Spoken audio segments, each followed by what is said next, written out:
خداوند متعال کے نزدیک یہ جو صلہ رحم ہے یہ ایک عبادت کا درجہ رکھتا ہے. اور رسول خدا فرماتے ہیں آیا تمہیں دنیا اور آخرت کے بہترین افراد کے بارے میں بتاؤں؟ تو وہاں جو اصحاب بیٹھے تھے انہوں نے کہا جی بتائیے رسول خدا پیغمبر اکرم صلی اللہ علیہ وآلہ وسلم، بتائیے حضور تاکہ ہماری بھی ہدایت ہو سکے. تو کہتے ہیں، تو انہوں نے فرمایا یہ وہ شخص ہے کہ جب کوئی اس سے رشتہ توڑتا ہے تو یہ آگے بڑھ کر اس سے رشتہ جوڑتا ہے. تو وہ شخص جو رشتہ توڑتا ہے یہ آگے بڑھ کر جب رشتہ جوڑتا ہے تو یہ دنیا اور آخرت دونوں میں برترین یعنی بہترین، ٹاپ موسٹ، دا بیسٹ بن جاتے ہیں، خدا کی نظر میں بہت ہی زیادہ اہمیت والے بن جاتے ہیں. اس حد تک کہ خداوند متعال کہتا ہے کہ صلہ رحم ایسی عبادت ہے کہ اس کا اجر اور ثواب میں نے فوراً رکھا ہے، یعنی دنیا میں ہی اس کا تمہیں ثواب اور اثر دکھائی دے گا، تمہیں آخرت تک انتظار کرنے کی ضرورت نہیں ہے، دنیا میں ہی اس کا اجر اور ثواب تم تک پہنچنے لگے گا. حتیٰ یہاں تک کہ اگر پورا کا پورا خاندان گنہگار ہے لیکن آپس میں یہ اگر صلہ رحم رکھتے ہیں تو پھر اس صلہ رحم کا نتیجہ یہ ہوتا ہے کہ ان کے مال اور مکان اور محل اور گھر بار جو ہے اس میں بڑھوتی ہوتی ہے، اس میں افزائش ہوتی ہے، اس میں خدا کی طرف سے ایک طرح کی برکت ہوتی ہے کہ ان کا مال بڑھتا ہی جاتا ہے. اگرچہ یہ گنہگار ہے لیکن صلہ رحم کا نتیجہ یہ ہے کہ دنیا میں ہمارے مال اور مکان اور گھر بار میں بڑھوتی ہوتی ہے، اور ایک دوسرے کی طرف نیکی کرنے کی وجہ سے ان کے عمر میں بڑھوتی ہوتی ہے.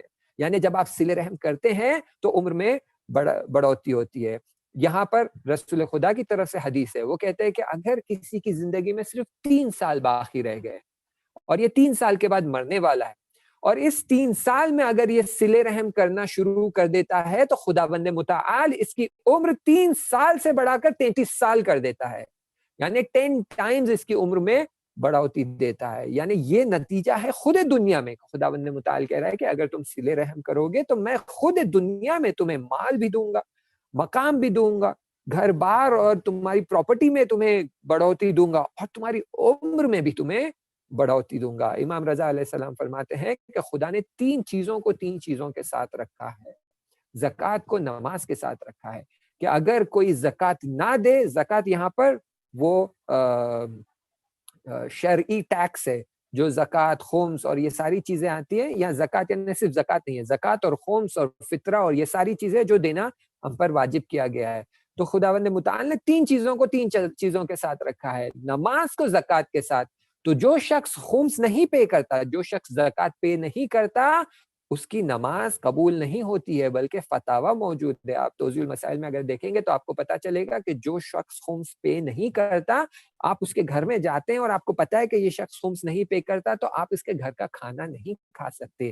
اگر آپ اس کے گھر کا کھانا کھاتے ہیں تو آپ نے جتنا کھانا کھایا ہے اتنے کا آپ کو خود خمس پے کرنا پڑے گا. آپ اس کے گھر میں نماز نہیں پڑھ سکتے. اگر آپ اس کے گھر میں نماز پڑھیں گے تو آپ کی نماز قبول نہیں ہوگی، آپ کی نماز آپ کو لوٹا دی جائے گی. تو دیکھیں خمس اور زکوٰۃ پے کرنے کی کتنی بڑی اہمیت ہے. تو یہاں پہ امام رضا علیہ السلام کہہ رہے ہیں کہ جو زکوٰۃ اور خمس پے نہیں کرتا اس کی نماز قبول نہیں ہوگی. دوسرا، شکر خدا اور شکر والدین.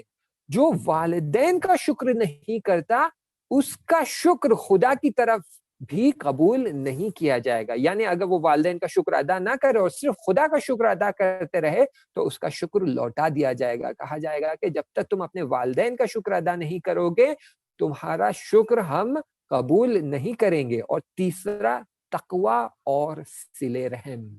یعنی یہ کہ جو شخص صلہ رحم نہیں کرتا اسے تقوی حاصل نہیں ہو سکتا، وہ تقوی میں آگے نہیں بڑھ سکتا، وہ کمال کی طرف آگے نہیں بڑھ سکتا.